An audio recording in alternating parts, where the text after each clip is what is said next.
ओम शांति। यूनान का एक महान दार्शनिक अरस्तु एक दिन समुद्र के किनारे पर टहल रहा था। सुकरात का यह शिष्य एरिस्टोटल जब इस तरह घूम रहा था तो उसने देखा एक विचित्र दृश्य। एक आदमी एक चम्मच हाथ में लिए समुद्र की ओर भागता। समुद्र का जल उस चम्मच में भरता और फिर भाग कर आता और किनारे पर एक गड्ढा था छोटा सा, उसमें वो पानी डालता। फिर समुद्र की ओर भागता, चम्मच में पानी भरता और फिर उस गड्ढे में डालता। अरस्तु कई देर तक ये दृश्य देखता रहा। वो दर्शन शास्त्री था, तर्कवादी था, मनुष्य मन को समझता था और सदाचार को भी समझता था। उसने सोचा ये उचित नहीं होगा कि मैं इसके कार्य में हस्तक्षेप करूं, और वो ये दृश्य देखता रहा। वो व्यक्ति चम्मच से समुद्र का पानी भरता और उस छोटे से गड्ढे में डालता। जब बहुत समय हो गया तो फिर अरस्तु से रहा न गया और वो उस आदमी के पास गया और उससे पूछता है कि मेरे मित्र, तुम ये क्या कर रहे हो? वो कहता है, मैं चम्मच से समुद्र को खाली करने चाहता हूं। वो कहता है, मैं समुद्र का सारा पानी इस छोटे से गड्ढे में डालना चाहता हूं, इसलिए मैं इस चम्मच को लेकर भाग रहा हूं समुद्र की तरफ और फिर गड्ढे की तरफ। अरस्तु को हंसी आती है। वो कहता है, ये कैसा पागलपन है? इसमें तो तुमको पूरा जीवन क्या, जन्म जन्म भी लग जाए, सदियां भी लग जाए, तो भी ये काम होने वाला नहीं। परंतु वो व्यक्ति कहता है, कभी तो होगा। और अरस्तु से वो कहता है कि यदि ये पागलपन है तो तुम जो कर रहे हो वो क्या है? अरस्तु पूछता है, मैं क्या कर रहा हूं? तो व्यक्ति कहता है, तुम भी तो उस अनंत के सागर को, उस परमात्मा सागर को अपने इस छोटे से मस्तिष्क में भरना चाहते हो। इस संसार के सारे रहस्यों को अपनी छोटी सी इस खोपड़ी में, जो कि मेरे गड्ढे से भी छोटी है, तो तुम और मैं लगभग एक ही काम कर रहे हैं। तुम भी वही कर रहे हो जो मैं कर रहा हूं। उस अनंत परमात्मा को समझने की तुम भी तो चेष्टा कर रहे हो। तुम भी तो इस संसार के सारे रहस्यों को जानने का प्रयत्न कर रहे हो। मैं भी वही कर रहा हूं। और तब अरस्तु को एक धक्का लगता है अंदर, और पहली बार उसे ये महसूस होता है कि मेरे सारे प्रयत्न अब तक के उस अनंत परमात्मा को जानने के शायद इसी व्यक्ति की तरह है, और जिसे मैं पागल कह रहा हूं शायद ये एक बहुत महान योगी या दार्शनिक ही होगा। और उसने अपने संस्मरणों में लिखा कि इस घटना के बाद मेरे अंदर जो अहंकार था, मेरे अंदर जो अभिमान था कि मैं सब कुछ जानता हूं या जानने का प्रयत्न कर रहा हूं, वो अहंकार कहीं खो गया। जितना मैंने जाना है बहुत कम है, और जितना जाना जा सकता है उसकी कोई सीमा नहीं। ये मस्तिष्क उस अनंत सागर को संपूर्ण शायद कभी जान भी ना पाए। और हर एक ने कितना जाना है? यथा शक्ति। हर आत्मा ने उसको अपनी शक्ति अनुसार, अपनी क्षमता अनुसार जाना है। और जब संगम पर स्वयं भगवान आते हैं तो अपने सारे राज वो खोल देता है और हर आत्मा में इतनी शक्ति भर देता है कि हर आत्मा उस परमात्मा को जान सके, उसमें समा सके, उसमें लीन हो सके। परंतु फिर भी उसमें कई विभाग है। तो आज की अव्यक्त वाणी में बाबा ने कितने प्रकार के सितारे देखे? 7 या 9? कितने प्रकार के सितारे देखे? ज्योतिष में 9 ग्रहों का गायन है। ज्योतिष शास्त्र कुछ और कहता है। मॉडर्न साइंस स्टार और प्लैनेट अलग अलग कहते हैं, परंतु ग्रहों में, 9 ग्रहों में सूरज और चंद्रमा भी एक है। तो राहु और केतु भी बताए हैं। तो बुध, बृहस्पति, मंगल, ये सब इस तरह से 9 ग्रह बताए हैं। तो कितने प्रकार के सितारे बाबा ने देखे? कितने? 9 प्रकार के। कौन कौन से? और उनमें से कितने होने चाहिए और कितने नहीं होने चाहिए? सब होने चाहिए, एक छोड़कर। कौन सा?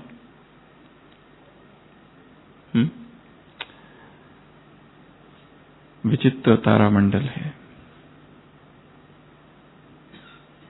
इस तारामंडल में सूर्य है, चंद्रमा है, और क्या है? सितारे हैं। ज्ञान सूर्य परमात्मा है, चंद्रमा ब्रह्मा है, और सितारे सब बच्चे हैं। किसी मुरली में बाबा ने कहा था, वो है आसमान के सितारे और तुम हो धरती के सितारे। वो रात में जगमगाते हैं और तुम 24 घंटे। वो प्रकृति की सत्ता है और तुम प्रकृति पति की सत्ता हो। वो टिमटिमाते हैं और तुम जगमगाते हो।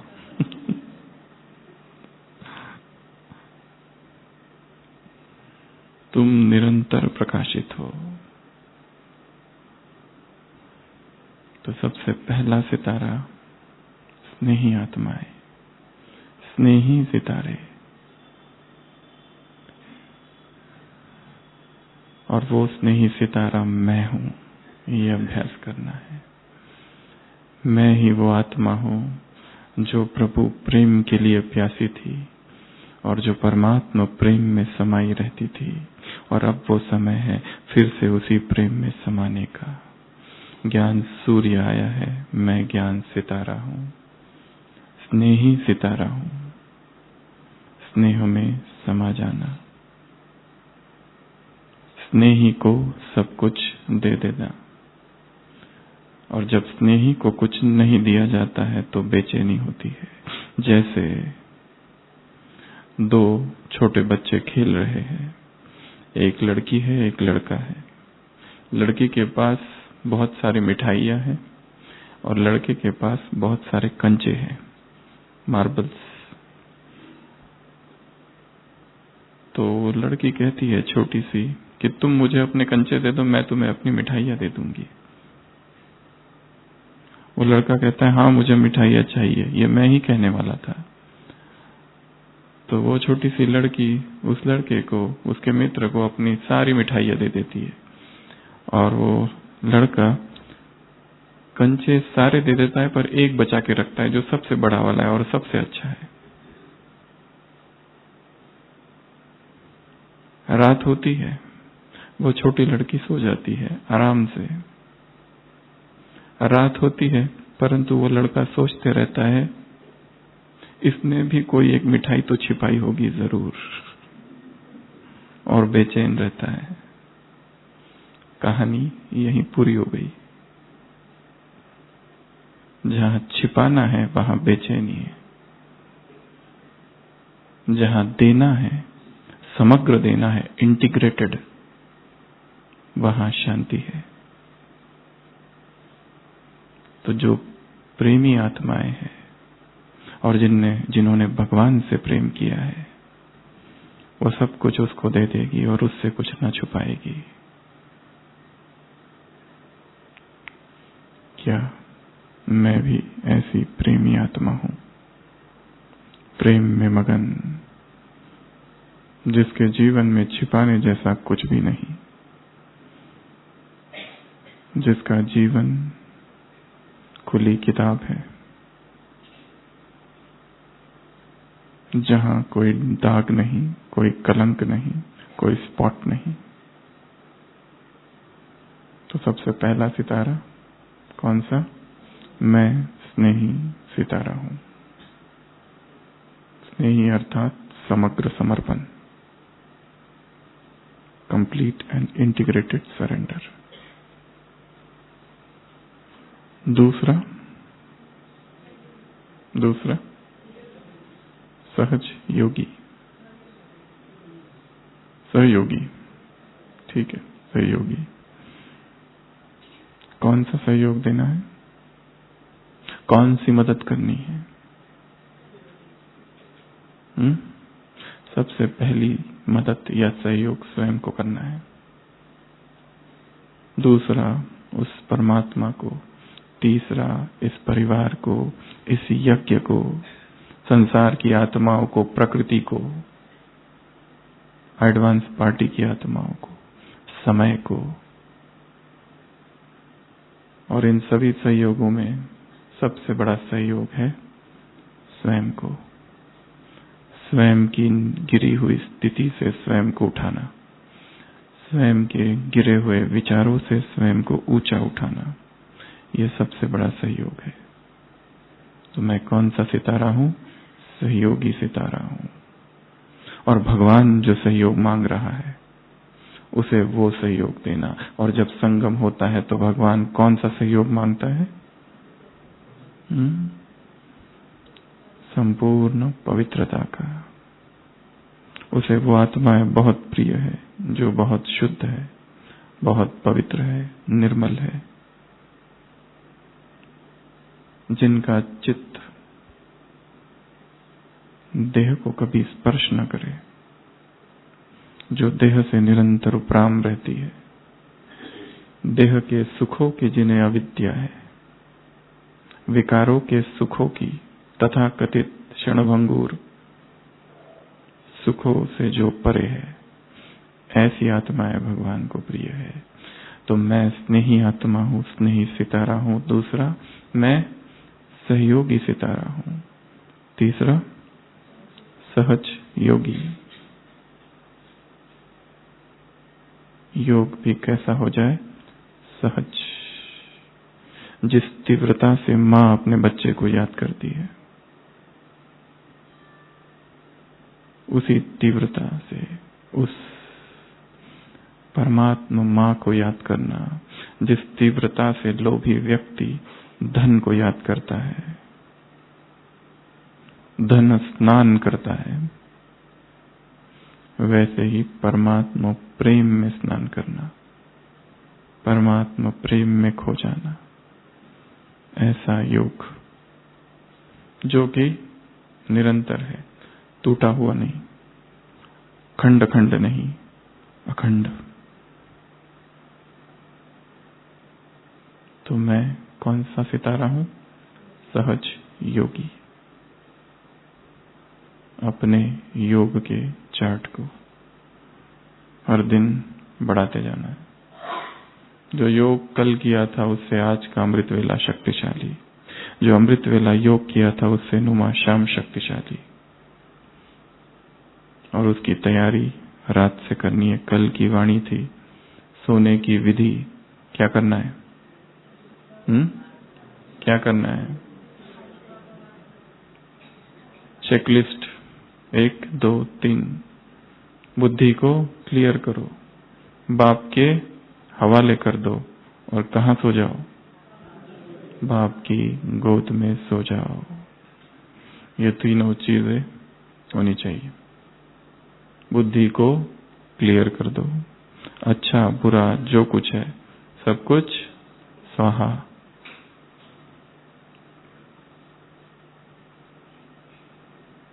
और फिर उसी की गोद में सो जाना। तो मैं सहज योगी आत्मा हूं। चौथा सितारा ज्ञान सितारा हूं। ज्ञान सितारा अर्थात जहां निरंतर ज्ञान का चिंतन चल रहा है, जहां बुद्धि किसी गुह्य पॉइंट को, बात को सोच रही है और उस बात की गहराई में जा रही है। जैसे कहानी में बताया, हमारी भी अवस्था उस पागल व्यक्ति की तरह होनी ही चाहिए कि चम्मच से भर भर के पानी ला रहा है, क्योंकि भगवान कह रहा है तुम वो चिड़िया हो जिसने सागर को हप किया है।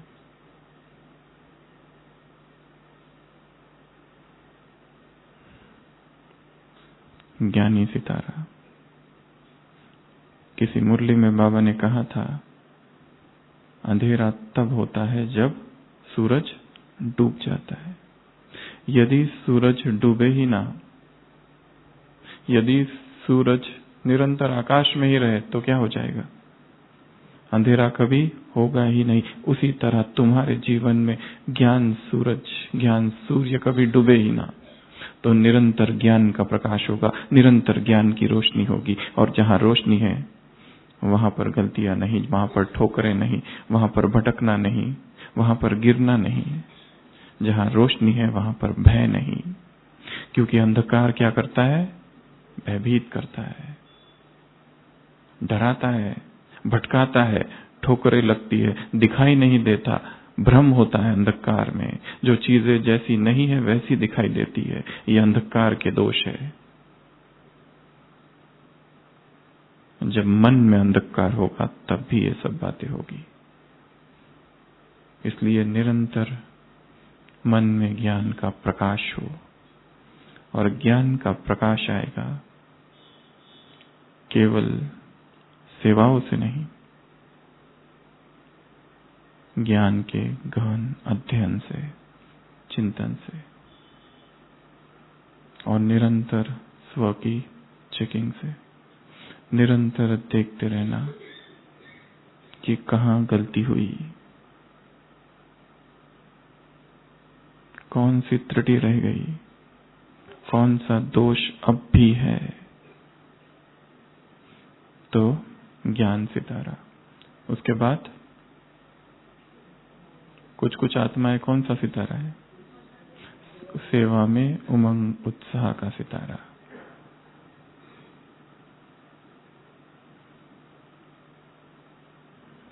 सेवा वास्तव में पुरुषार्थ नहीं,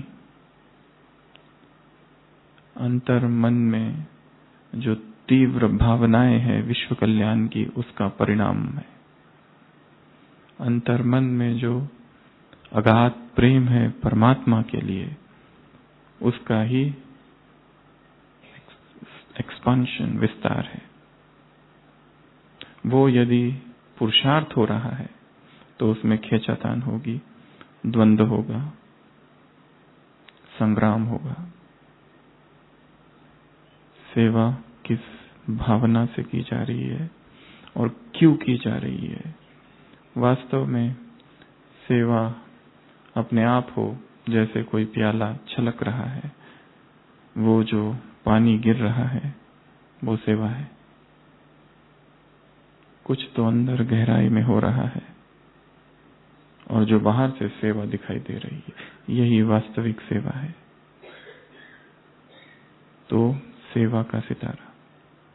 उसके बाद मेहनत का फल खाने वाला सितारा। ये होना चाहिए नहीं होना चाहिए? नहीं। कल की वाणी में, साकार वाणी में बाबा ने कहा था, बिना मेहनत के तुम्हें प्राइज नहीं मिलेगी। जो मेहनत कश है वही दिलकश है,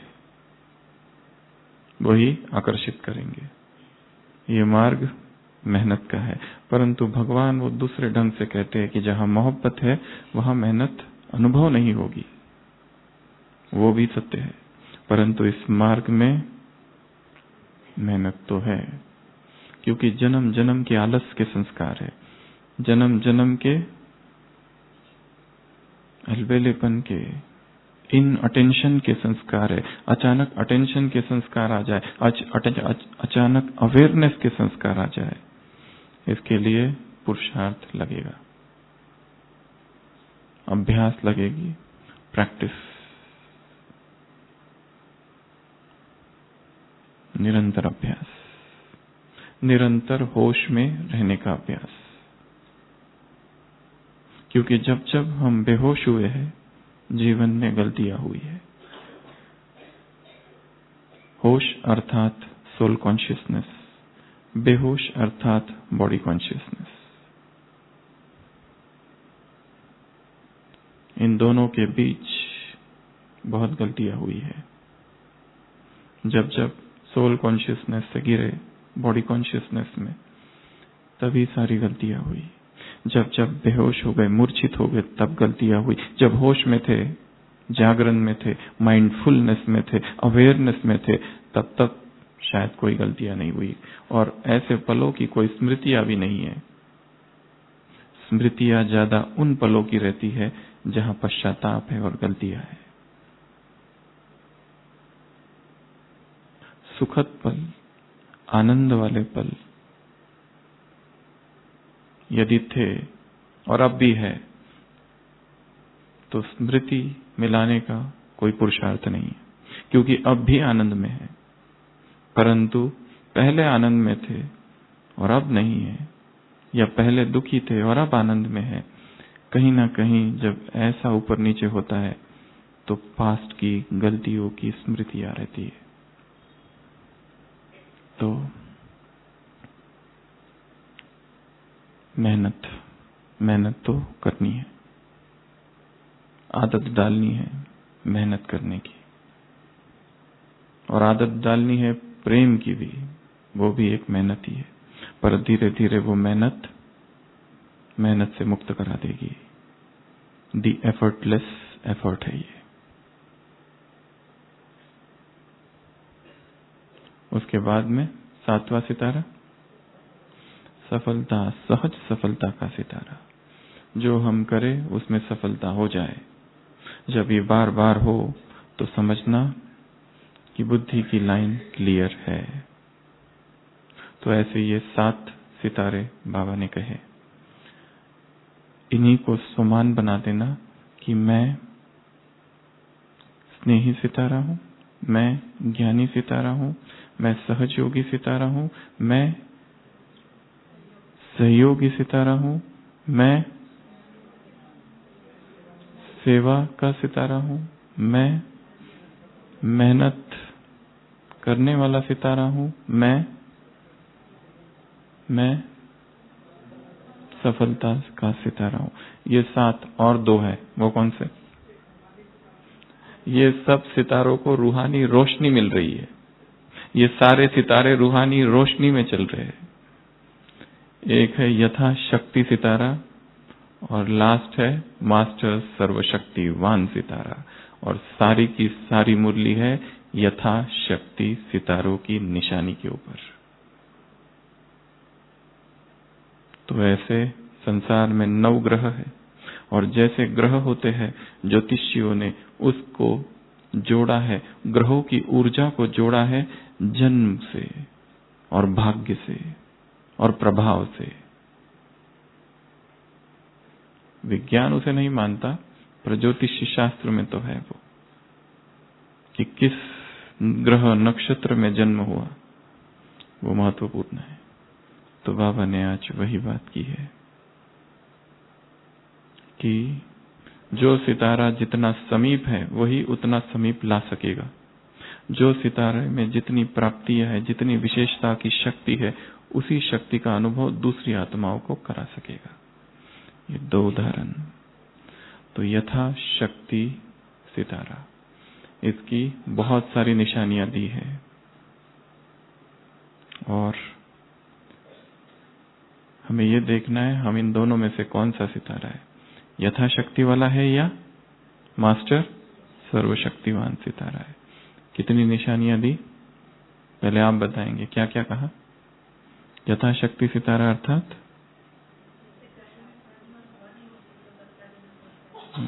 तो धक्का, पानी और हवा के आधार से चलने वाला सितारा। और वो कभी रुकते, कभी चलते, कभी चढ़ते, कभी उड़ते। एक है रुकती कला, एक है चलती कला, एक है चढ़ती कला, एक है उड़ती कला, एक है गिरती कला। कई सारी कला हो, जैसे चंद्रमा की कलाएं हैं, वैसे ब्राह्मण जीवन की भी बहुत सारी कलाएं हैं। एक है दौड़ती कला।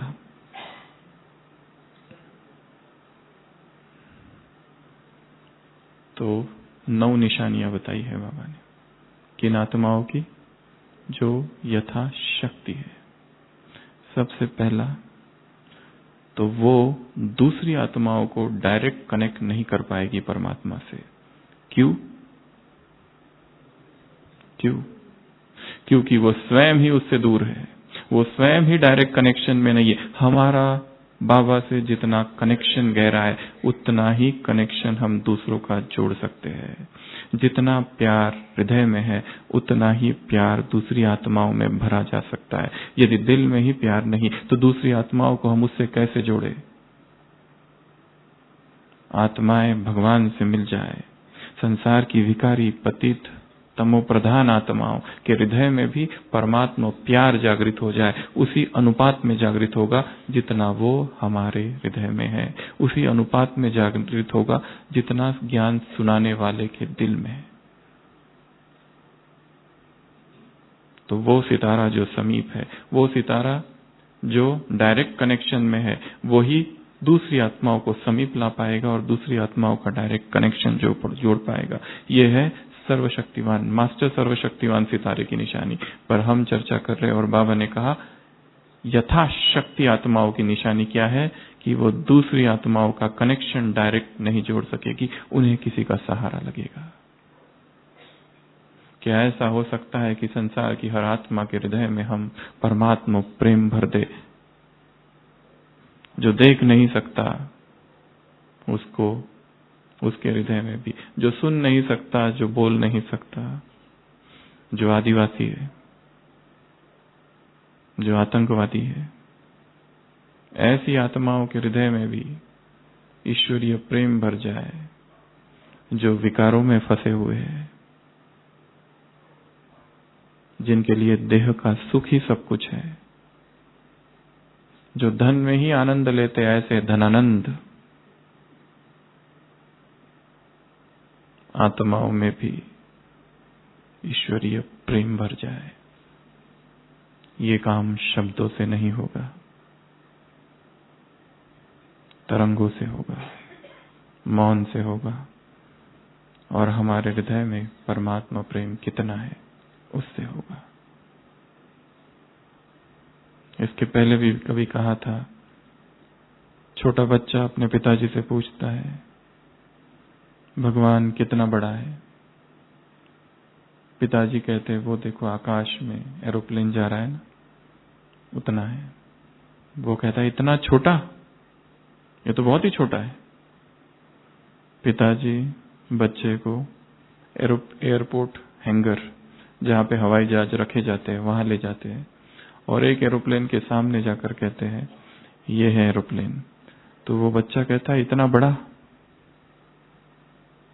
फिर इतना छोटा क्यों दिख रहा था? पिताजी कहते, परमात्मा के साथ भी कुछ ऐसा ही है। It depends upon how much close you are to God. जो भगवान के बहुत नजदीक है उसके लिए वो बहुत बड़ा है, और जो उससे बहुत दूर है उसके लिए वो बहुत छोटा है, दिखाई भी नहीं देता और चिल्लाना पड़ता है, हे प्रभु हे प्रभु हे प्रभु।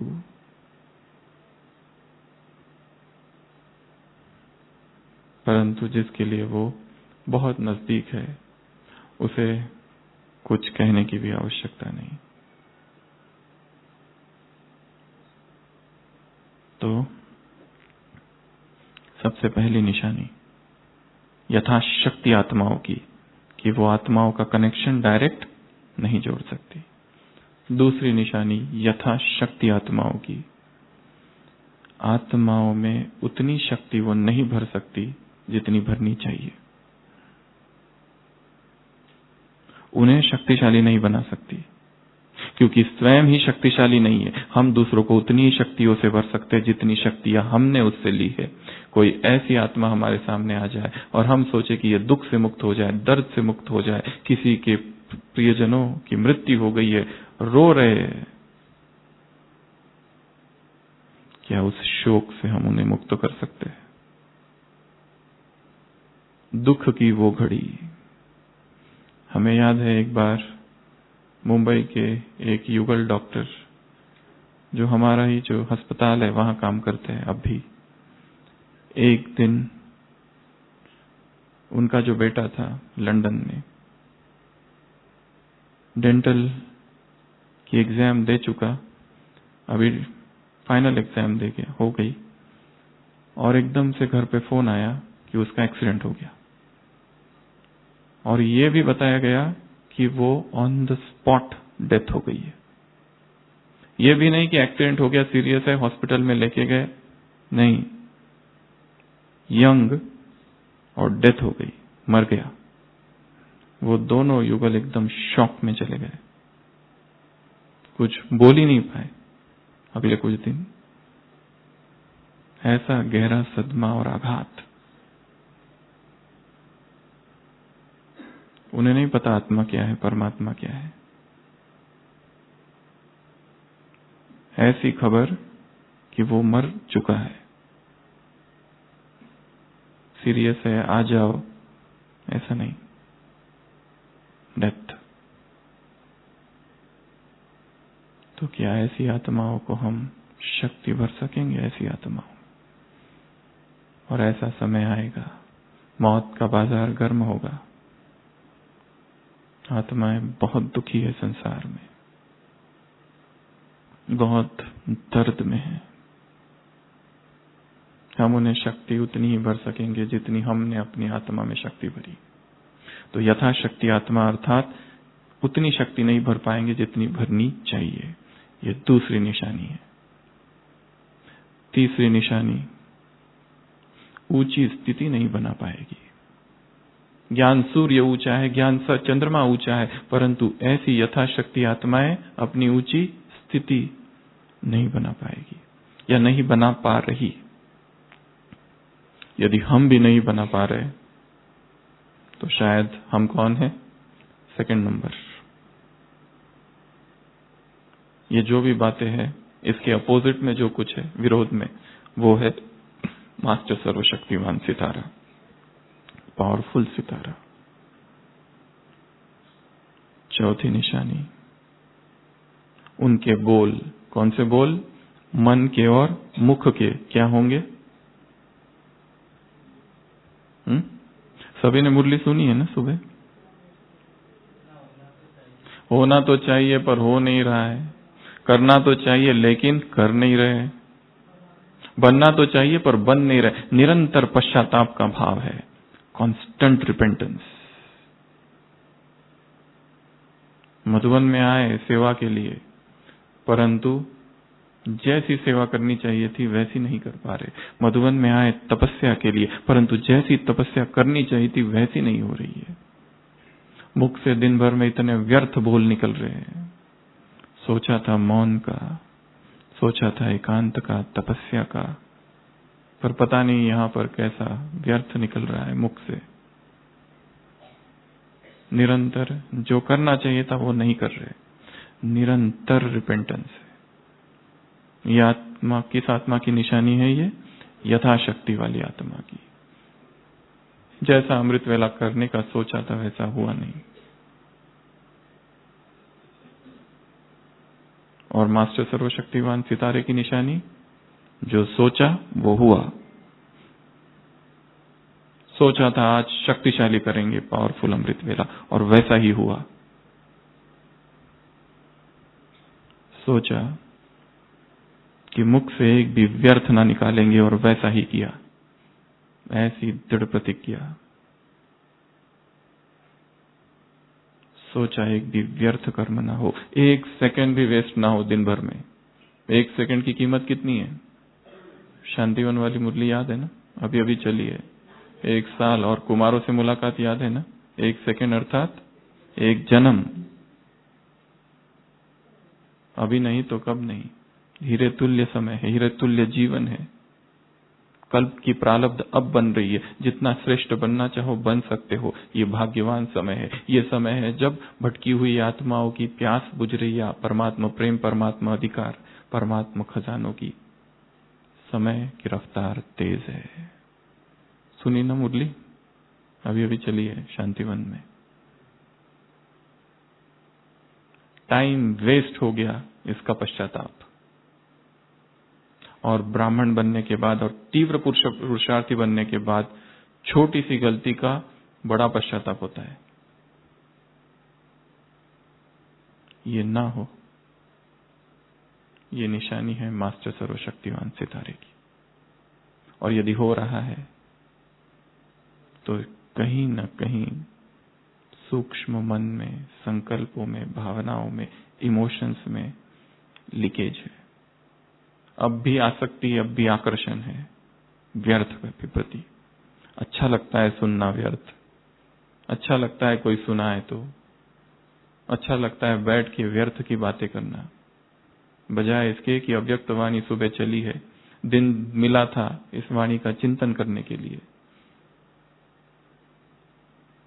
मधुबन से भी बाबा ने मुलाकात की, मधुबन के विषय में भी कहा। इस मुरली में क्या कहा? मधुबन में जब आते हो तो क्या बाप क्या कहते हैं? भले पधारे। और मधुबन में आते हो तो कुछ नियम बताए मधुबन के बाबा ने आज। मधुबन में आते हो तो संतुष्ट, मधुबन में आते हो तो राजी, मधुबन में आते हो तो कोई शिकायत नहीं, कमरा ठीक नहीं, ये ठीक नहीं, वो ठीक नहीं। मधुबन में आते हो तो संभालो। कितना भाग्य है, यहाँ की 3 पैर पृथ्वी और उधर के महल। कितना भाग्य है इस भूमि पर आना, यह इस भूमि पर आकर सेवा करना, जो ब्रह्मा की कर्म भूमि, कर्मातीत भूमि है, जो दादियों की तपस्या भूमि है। और यहां आकर यदि हमारा मन छोटी छोटी असुविधाओं में लगा हुआ है तो क्या कहेंगे? यहां की 3 पैर पृथ्वी वहां के महलों से भी श्रेष्ठ है। भाग्य का चिंतन ज्यादा करना है, असुविधाओं का चिंतन कम।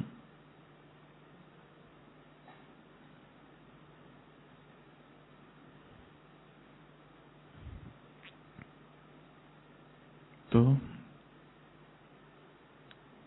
चौथी निशानी कौन सी बताई? यथाशक्ति आत्माओं की जितना करना चाहिए था उतना नहीं किया। उनके बोल कैसे होंगे? पश्चाताप भरे बोल। आंसू होंगे शब्दों में, आंखों में भले ना हो पर उनके शब्द रोएंगे, मन रोएगा, क्यों वो नहीं कर पा रहे। भक्ति मार्ग में कहते हैं भगवान यदि न मिले तो कैसे तड़पना चाहिए, बेचैनी होनी चाहिए। जैसे कोई व्यक्ति जमीन पर तड़प रहा है, रो रहा है, वैसी तड़पन हो प्यास उसे पाने की। उसी तरह पुरुषार्थ नहीं हो रहा है, इसकी भी तड़पन होनी चाहिए, क्यों नहीं हो रहा है, उसके लिए भी तड़पना है, उसके लिए भी उसी से कहना है। जैसे भक्ति मार्ग में उसको कहते हैं कि अब मैंने सब कुछ कर लिया तुझे पाने के लिए, अब तू ही बता मैं क्या करूं। उसी तरह यहां पर भी सब कुछ कर लिया पुरुषार्थ में, फिर भी ये कमजोरी जा नहीं रही, अब क्या करूं। अगर आंसू बहाने हैं तो इस बात के लिए आंसू आने चाहिए, क्यों नहीं जा रही है, क्या करूं, ये बेचैनी उठे मन में। द डिवाइन डिस्कंटेंट, दैवीय असंतोष। पांचवी निशानी यथाशक्ति आत्माओं की। ना वो स्वयं के विघ्न विनाशक होंगे और ना ही दूसरों के विघ्न विनाशक होंगे। और मास्टर सर्वशक्तिवान आत्मा अर्थात खुद के जीवन के भी विघ्न समाप्त कर लिए, अब दूसरों के जीवन के विघ्न समाप्त करने में लगे हैं। परंतु जो यथाशक्ति है वो खुद ही विघ्नों में घिरे हुए है। आज एक विघ्न है, कल दूसरा विघ्न है, उससे निकले फिर चौथा विघ्न आया, बस खुद की अपनी लड़ाई चालू है। सारा जीवन अपने पुरुषार्थ के लिए है, दूसरों का चिंतन अभी हुआ ही नहीं है। महाभारत में दिखाते हैं दुर्योधन अर्थात जो अपने बारे में सोचे, युधिष्ठिर अर्थात जो अपनों के बारे में सोचे, और कृष्ण अर्थात जो सबके बारे में सोचे। दुर्योधन से युधिष्ठिर और युधिष्ठिर से कृष्ण की यात्रा है।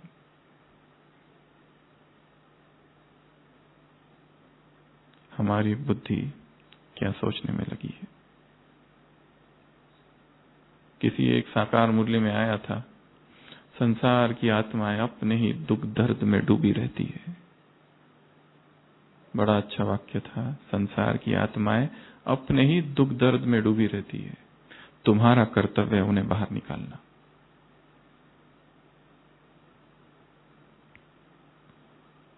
कभी मधुबन निवासियों से बाबा ने कहा था, मधुबन निवासियों प्रति तुम्हें अपने अधिकार ज्यादा याद रहते हैं, कर्तव्य कम। हमें ये चाहिए वो चाहिए, अधिकार ज्यादा याद है पर कर्तव्य कम। तो पांचवी निशानी मास्टर सर्वशक्तिवान आत्माओं की, खुद विघ्न विनाशक और दूसरों को भी विघ्न विनाशक बना दे। अभी अभी शांतिवन में मुरली चली, भोपाल ग्रुप से मुलाकात। कौन सी झंडी लहरानी है, मैं विघ्न विनाशक हूं, ये झंडी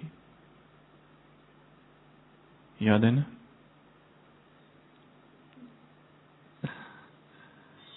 छठवीं निशानी विघ्न विनाशक आत्माओं की, उनकी जीवन की या पुरुषार्थ की लाइन यथाशक्ति आत्माओं की कैसी होगी, क्लियर नहीं होगी। आगे बढ़ेंगे फिर पीछे जाएंगे, एक कदम आगे एक कदम पीछे। एक दिन अमृत वेला बहुत पावरफुल, दूसरे दिन एकदम डाउन, कैंसल कभी कभी। एक दिन सीधा 2 बजे, दूसरे दिन उठे तो देखा 5 बज गए और पश्चाताप। एक दिन सारा दिन ज्ञान का चिंतन, दूसरे दिन व्यर्थ का चिंतन। एक कदम आगे एक कदम पीछे, एक कदम आगे एक कदम पीछे। 10 साल से अगर यही चालू है तो कहां थे, जहां थे आज भी वही हैं। क्योंकि पुरुषार्थ तो बहुत किया पर कदम पीछे भी बढ़ाते गए हर दिन। ब्रह्मचर्य में एक कदम आगे, दूसरे दिन एक कदम पीछे। पवित्रता में एक कदम आज आगे, दूसरे दिन पीछे, और वही है। वो उन लोगों की तरह है, वो जो मित्र बहुत सारे जिन्होंने शराब पी ली, रात में गए, नौका में बैठे और बहुत आनंदित, और सभी नाव खेने लगे रात भर। और सुबह उठ के देखा, पता नहीं, उनको लगा पता नहीं कहां दूर निकल आ गए हम, पर देखा तो कहां थे, वहीं।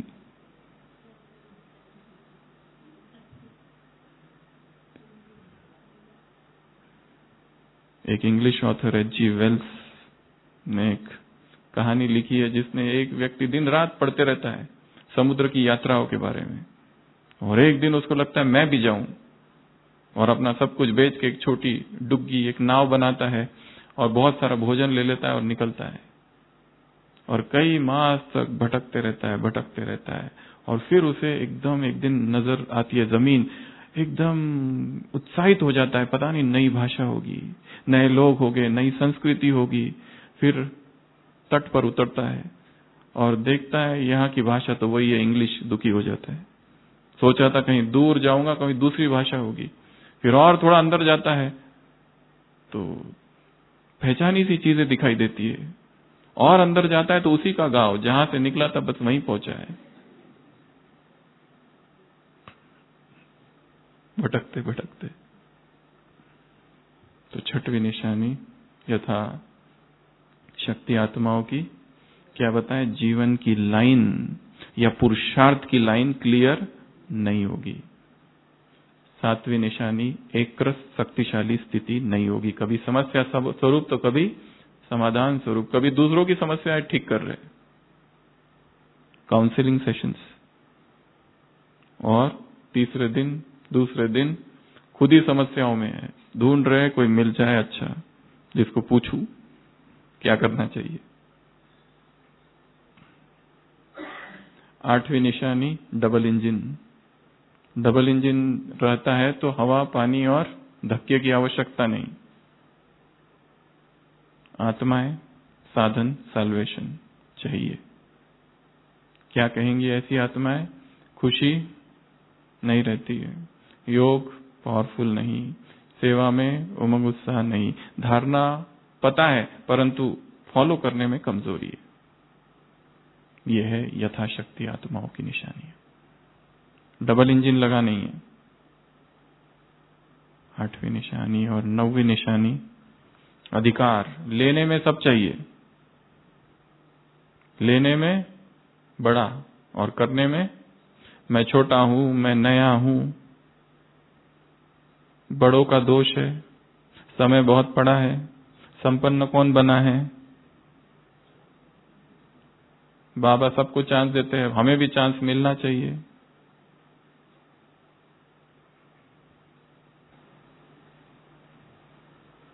तो अधिकार लेने में जितने आगे हो, उसको फॉलो करने में भी उतना ही आगे हो।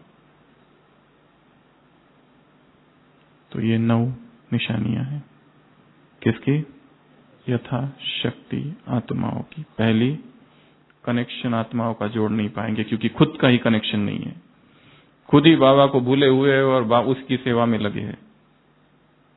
कैसे हो पाएगी सेवा? नाम मात्र सेवा होगी, दिखावे वाली ऊपर की सेवा होगी। वास्तविक सेवा अर्थात आत्माओं के हृदय की तार परम से जुड़ जाए। दूसरी निशानी, शक्ति नहीं भर सकेगी। तीसरी निशानी, ऊंची स्थिति नहीं होगी, निरंतर ऊंची स्थिति के पहाड़ से गिरते रहेंगे नीचे, और कभी इधर चोट तो कभी उधर चोट, इमोशनल फ्रैक्चर्स, डिसलोकेशंस, कुछ ना कुछ होते रहेगा। चौथी निशानी, शब्द बोल कैसे होंगे? पश्चाताप भरे। पांचवी निशानी,